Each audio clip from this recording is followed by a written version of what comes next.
Hey friends, welcome back to the Guitar Max channel, and I finally got my clammy little hands on a Badlands guitar. Look at this thing. I can smell the 80s on this guitar. What does that smell like? Well, this is a family-friendly show, so I'm not gonna say. Now look guys, I'm pretty late to the party here, so by now you might already know about Badlands guitars. These beautiful 80s inspired, made in the USA instruments. Awesome specs, awesome paint jobs, very, very limited runs on these guitars. This one here is so limited, they only made one of them. They call this a showcase model. You can't just walk into a store and buy this. You gotta know the right people, which probably explains why it took me so long to get one of these. So Badlands Guitars launched a few years ago and they came out swinging with that beautiful Redline model guitar. And then after that, they had the Hollow Flash, which may or may not have influenced my signature model with Harley Benton. And they're working on a whole run of new models and new guitars that are going to be coming out really soon. Like they just announced the GX1 Pro series, and they're actually making one of those guitars with a finish similar to this one, but several other cool versions of it as well, and that's coming out really soon. So obviously I have been admiring these guitars from a distance for years, and now I've finally been able to play one. And I want to be upfront with you guys here.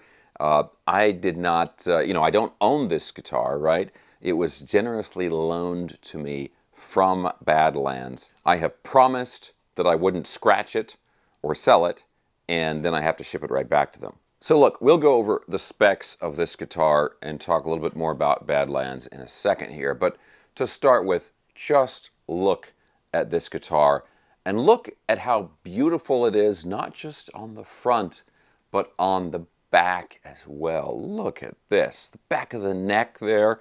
And this is all painted, right? This is not a graphic that they slapped on here. They call this the Sunset Bengal finish.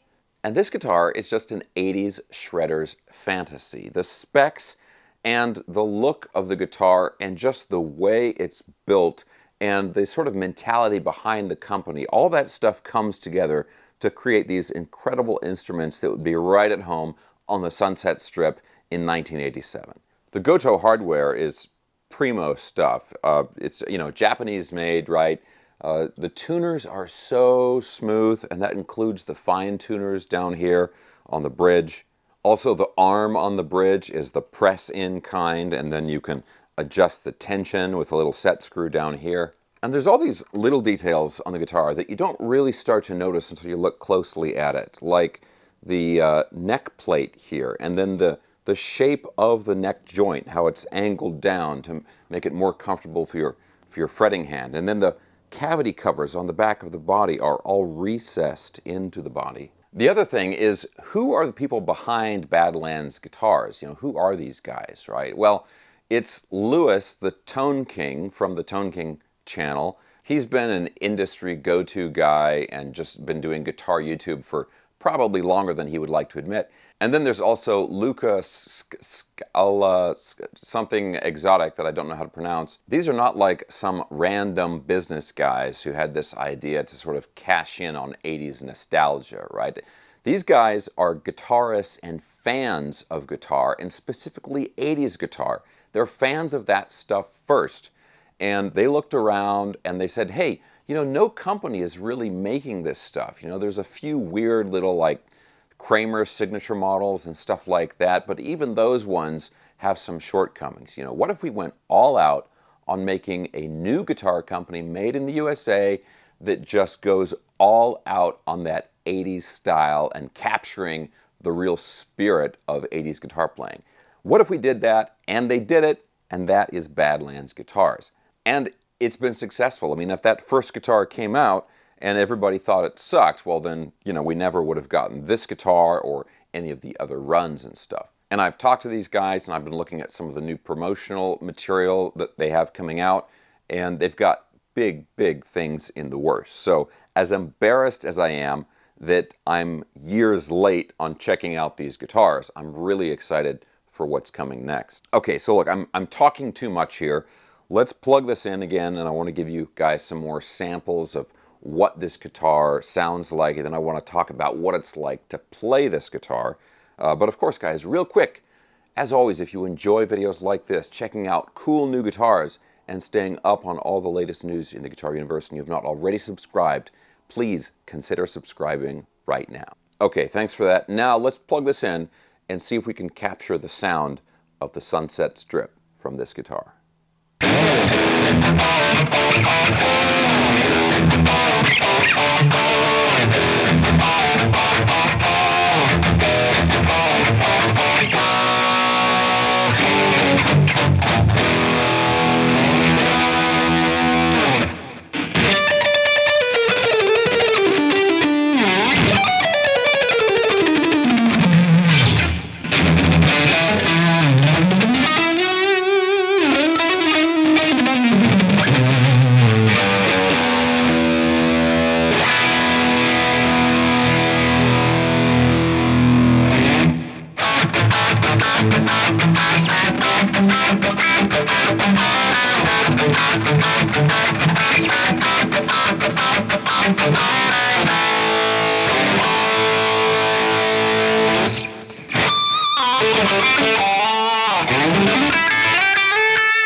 Okay, guys, let's talk about this. So this thing is so much fun to play. The one downside, I think, to this guitar is that it looks so cool. I'm always trying to look at the guitar while I'm playing it, which is a little bit different than other stuff, right? I can't quite forget what guitar I'm playing as I'm playing it.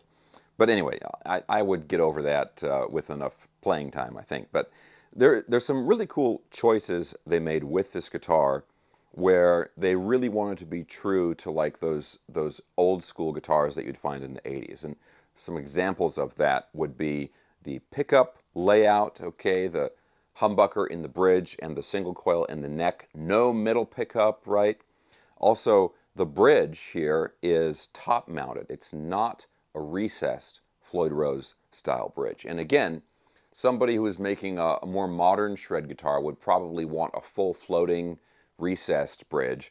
And so this really, you can pull up a little bit on it. It's a little bit floating depending on how you set it up, but it's really, you've got a lot more in your dive than you do to pull up as far as how far you can bend the notes and that kind of stuff. But that's the deal, right? It's true to what you would have found in the 80s. The other thing is this fretboard, right? It's a classic maple fretboard, just a little bit of a stain on it. It's not a roasted maple fretboard like so many modern guitars are coming with, because you wouldn't have gotten that in the 80s. But think about that. The black inlays and the inlay on the 12th fret, the BGC inlay, that wouldn't work with a dark fretboard, even a roasted maple fretboard. The wood's just too dark. So you would have had to go with completely different inlays, and that would really change the overall aesthetic of the guitar. Now, as far as the build quality of the guitar, I can't say enough about it. I mean, it's just like, the fretwork is so nice. Everything is crowned and polished really nicely. These are nice, big, tall, jumbo frets. There's always issues with how companies describe their frets, and there's no real standardized fret sizes. So one company's jumbo is different from another company's jumbo, but these are nice, big, tall frets, perfect for a shred guitar. And it gives you the impression that you bought a guitar from the 80s and then you took it to a luthier in the 80s and you said, put the biggest frets you got on this thing, and that's what he did. It doesn't feel like a stock 80s guitar, if that makes sense. It feels like a hot-rodded 80s guitar. Also, these pickups, right? These are Badlands pickups, hand-wound pickups. The bridge pickup is nice and bitey and crunchy and very mid-range focused, just like you would expect on a guitar like this. But I gotta say, I'm impressed with the neck pickup, especially because it's a single coil pickup. On the high gain settings, yes, you do get a little bit of buzzing noise because it's a single coil, but you're always going to be playing a solo, so you only hear that when you stop playing, right?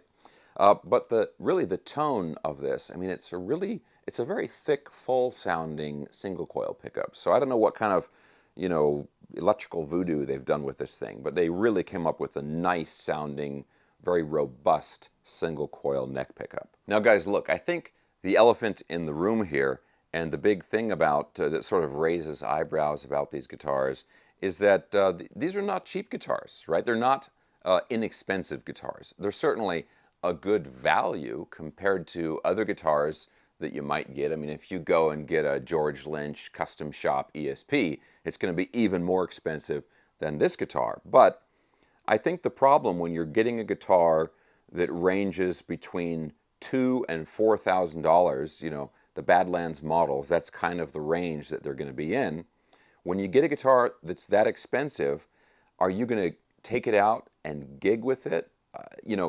A guitar that's this well made and this fun to play, you don't want to put this in a case or just hang it on the wall and never take it down and play it. You want to play this guitar. You want to get the full experience of the guitar, right? But at the same time, if it was me, I would be nervous about taking a guitar that is not only costs a lot of money, but is also very, very limited, right? If I drop this thing, or somebody spills a beer on it, or somebody steals it from a show or something, I can't get another one, right? So that's just going to be a personal preference thing.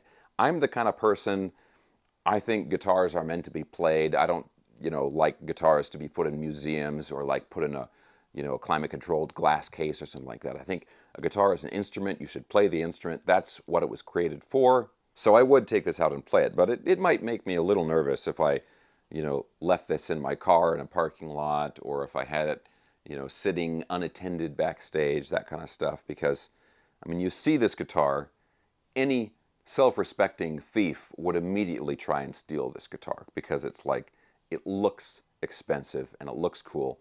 And yeah, it kind of says, grab me, take me home, sell me for a bunch of money on eBay. So guys, look, this is my introduction to Badlands Guitars right here. I'm looking forward to what's coming next from the company. If this is any indication of what they're capable of, I think there's a lot of really cool guitars that are going to be in the future for the company.